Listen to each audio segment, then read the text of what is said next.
Welcome back everybody to another MOTOBOB video, and today Ducati made a huge announcement with this Superquadro final edition that they've just announced of the Panigale V2. So in this video we'll go through all of the details of this limited run of bikes with absolutely everything that you need to know about it. But before we get started, a massive thanks to Quadlock for supporting the channel and sponsoring this video, and in my opinion they make the best motorcycle phone mounts in the business. Here at MOTOBOB we regularly use their handlebar mount pro, the wireless charging head, their vibration dampener, and to be honest, many more of their fantastic products. So if you want to fit navigation and other smartphone features to your bike, then I thoroughly recommend checking out the link down in the description below, and you'll also find down there a discount code specifically for our viewers. So look, I think it's safe to infer from the announcement of this final edition that the Panigale V2, at least with this specific engine, will cease to exist at the end of this model year, and that's huge news. I mean, V2 powered superbikes are essentially what Ducati are most well known for. It's kind of hard to get your head around them not having a bike like the Panigale V2 in their lineup, and so maybe it will come back just with a different engine. But ultimately at the moment, this announcement must come down to the fact that sales just aren't strong enough to justify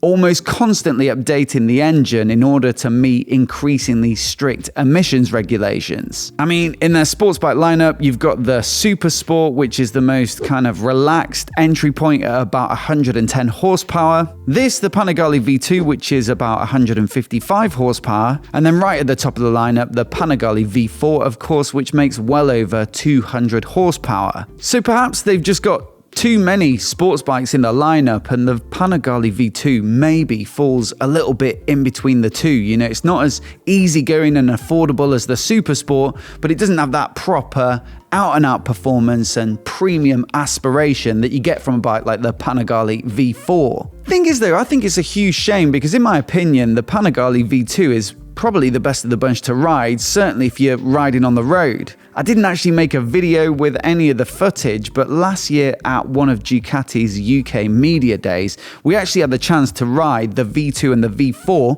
back to back, and I think I just had a bit more fun and generally a better time on the Panigale V2 because it does feel that little bit more slender and agile, and realistically out on the open road, it's really quite seldom that you get any opportunity to use all that extra power that you get in the V4. So yeah, for me it's a fantastic bike, and what better way to see it off potentially than a special edition as beautiful as this one. Now of course it's built upon the standard Panigale V4, but whereas that bike costs £17,195 in the UK, so already not an insubstantial amount of money, this Superquadro final edition is a whopping £23,500. So what do you get for your extra money? Well, it is the same engine, like I say, it's the Superquadro V-twin. It's the most advanced V-twin they've ever made. And so it puts out the same 155 horsepower peak and 104 Newton meters of peak torque. The chassis is also largely the same as well, so the same frame, swing arm,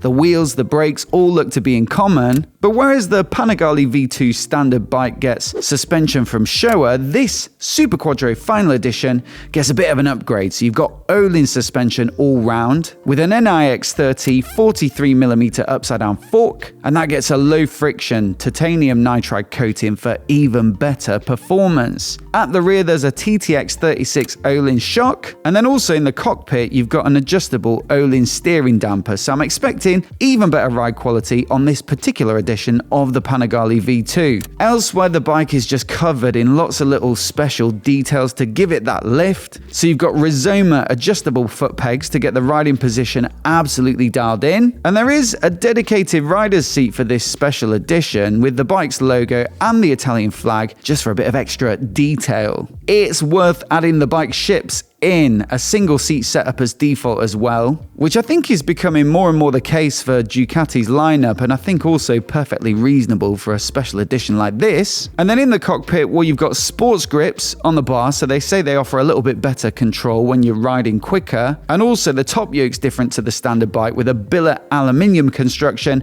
and the limited edition number of the bike is actually etched into it. Now elsewhere there's also a bit of a visual lift as well as a little bit of weight saving from the carbon fiber bodywork pieces that they've fitted to this particular bike. And these include the silencer end cap, the front and rear mud guards, the swing arm protection, the chain guard, and also the clutch cover and the shock protector. But what I think really makes this bike look very special indeed is the dedicated livery. And they say this one was designed by their Centro Stile, or their kind of design center, but also in collaboration with Drudy Performance, who are of course famous for designing some of Valentino Rossi's very eye-catching crash helmet designs. Now for me, this bike is a brilliant combination of grey, black, white and red, and I'm really loving those sort of swooping shapes to the graphics and also the number boards as well. But if you look a little bit closer, they've also incorporated some of the technical drawings of the Superquadro engine, and I think that's just a very nice touch and a really fitting tribute for this particular final edition. Then you've also got some track-specific items for this bike which really do clean it up. So you've got a license plate removal kit available, some billet aluminium mirror blanks,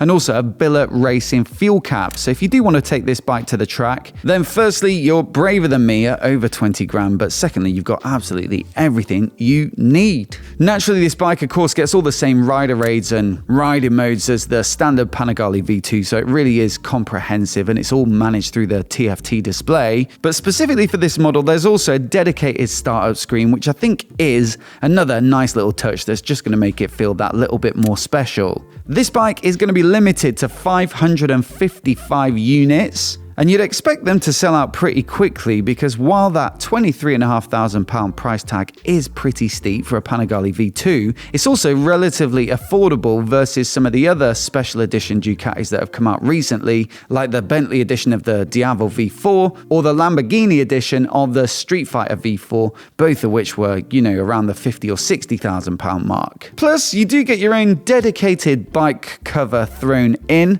as well as a certificate of authenticity. So basically, it's a bargain. As always though, I'd love to know what you think of it, so do let me know down in the comments below. And do you believe this really means that there won't be this sort of mid-positioned V-twin sports bike in the Ducati lineup, or are they going to fill the gap with something pretty similar? I'll also leave on the screen now some of my other favourite picks for new sports bikes this year, so do give it a click and give it a watch if you haven't already. Hit subscribe as well if you want to see more of the latest motorcycle news like this right here on YouTube. A massive thanks for watching today, and we'll see you in the next video.